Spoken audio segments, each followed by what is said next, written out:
I realize that I'm probably the craziest one here for reading the story, but nevertheless, hello all you crazy people out there. My name is Dragonite, and welcome back to Harvest December. Ao opened the bathroom door after wiping herself down carefully. I've stayed here too long. The summer air in the corridor wasn't humid but cool against her skin. 2 seasons had already passed and she became Ao Tagami. Hey, can I use that next? One-chan, One-chan, you're dressed like that again, Sakura said as she continued drying her hair. You're dressed the same too. They were both in their underwear. On Sakura's study was a small mirror and Ao's favorite bottle of moisturizer. I couldn't resist because it works. Sakura laughed guiltily, noticing Ao's eyes on the glass bottle. I've told you before, it's alright. You can borrow it whenever you like. Although I don't really think you need it yet. You don't need it either. Believe me, I do. For Ao, skincare products were as important as her own blood back in the day when she was a model. Keeping her skin in good condition was part of the job. She knew she didn't look any different from Sakura, but it annoyed her that her skin didn't feel as young as it looked. She looked at the mirror and the moisturizer, and she took the mirror and moisturizer away and headed to her own desk, ready to start her routine. Lately, she hadn't taken care of herself, with the exception of drying her hair, but she decided that she would put in more effort today. Ugh, I'm getting old and lazy. Sakura turned to look at her, but she was simply shook her head and said nothing. Comparing the two study desks in the room Sakura's was worn and old, although Ao's was sparkling clean. Nobody thought that was weird. If they were really sisters, it would only be natural to have their desks bought around the same time. This was the result of Ao using whatever power she had left to make sure people around her believed she belonged. Because of this ability, she was able to live anywhere in any place. Each time she moved into a new destination, she would rewrite the memories of people living there to fit in. And okay, so that's why she has the same last name as What's-Her-Face. I was wondering about that. After returning to Tagami after so many years, she didn't get along with her mother. She still didn't get along with her mother. But by now, she had forgotten the reasons she had left in the first place. It must have been some childish reason, Ao thought to herself. Ao of Tagami had returned to Tagami Town. It was a coincidence that her prey, Masaki Konno, had chosen to move to her hometown, but she did feel that all this had meaning. It was inevitable for her to return. She could never run away from people. She could never run away from the land or the people. While she was thinking such thoughts, Sakura, do you think you're being a bit excessive? This is the Sakura cosmetic method. Never waste a single nanoliter of moisturizer. She was patting her face so fast it almost sounded like a hum. If all men on Earth saw her sitting with her legs crossed slapping her face, what would they think now? You don't have to try that hard. I'm sure pretty much everybody finds you attractive enough. Yeah, but that's just anybody. Sakura swiveled around on her chair to face Ao with a pout on her face.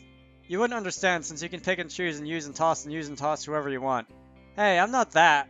Ao thought back on the hunting she had done in the past. Forget about that. We're talking about you now. She decided it wasn't something she wanted to discuss in depth with her little sister. I've got so many rivals. Really? Kohai looks so easy. He's the average, unassuming, nice country guy, so if you press the right buttons and say the right things, I'm sure he would. Grrr. Sakura growled angrily. Ao lifted her hands in the sign of surrender. It's partly your fault, you know, for leaving Kono-senpai on the loose. What? Ao widened her eyes in surprise. Kono-senpai's changed. He's influenced by Kono-senpai. Kohai-senpai has changed. He's influenced by Kono-senpai. He's become so indecisive, thinking about all sorts of complex things. So you've noticed it too. I'm your little sister after all. Let's go to bed. It was a sister bond forged from deceit, though. Ao turned off the lights. Sakura, your bed's big enough for the both of us. That's not a good reason. Come on, you know it's my thing. Sakura climbed into Ao's bed and hugged her. I'm beginning to understand how Masaki feels. Yuki style requires me to hold you in a deadlock. You don't need to copy her habits, you know. It's nice to see this happening to somebody other than Masaki once in a while, you know? Ao noticed she was influenced by Masaki too. Her way of speech had changed somewhat. At first, she and Sakura had slept in different beds, but now they regularly slept huddled close together.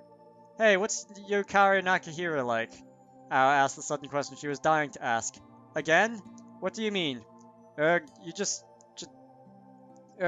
take on everybody. I'm sick of delivering the love letters to you. Don't you think I should appreciate their affections? They're all girls, too. Can't help it, they're soft and pretty. That sounds wrong. Well, what's Yukari like? If you're close to Nuki, I'm sure you know something about her. Oh, poor thing. Another innocent flower to be plucked. Leave it. It's not like that, Ao sighed. The look on Sakura's face told her she didn't believe her. You know she's dating Masaki for a limited time, right? She explained. Sakura finally nodded in understanding. Everyone is talking about it. Because of that, Nuki-chan is being very protective of her now. So what's she like? She seems like the slow-paced sort, but she's pretty considerate. She isn't that stupid either. That's so vague. Well, I don't talk to her much. You? Don't talk to somebody much. Hey, it's not like I hate her or anything. No, no need to defend yourself. Give me more information. Al looked at Sakura pointedly. Sakura looked surprised at the tone of her voice and coughed once before she spoke. Well, she does look like someone that Kono-senpai would be attracted to right now. She fits the bill to a T. I see. Al nodded. Don't. Don't what? I was taken aback at how serious Sakura looked. It might be just for a limited time, but she's still Kono-senpai's girlfriend. Don't be that woman. Urgh, I told you already, it's not like that. Leave it. Sakura could be persistent. If you really need somebody because you've got the itches, I'll be the sacrifice. You make me feel like I should go on a spiritual trip to rediscover myself. You're really going to leave her alone? Leave it to me. Leave it. Oh, just leave it. I'm not that desperate. I need to use family. Even if I'm not really your family, Ao-san. Oh ho! Sakura was a bit more perceptive than Ao thought. Are you going to chase me out of the house now that you know? No, I like living with you. It's fun when you're around. But now the spell's broken, I'll have to end it all. Please don't. Not now. You aren't going to leave suddenly, are you? I suppose not. I've still got someone to do. Kono-senpai is going to be a difficult target, Sakura laughed. We're sisters, you know. We're really similar.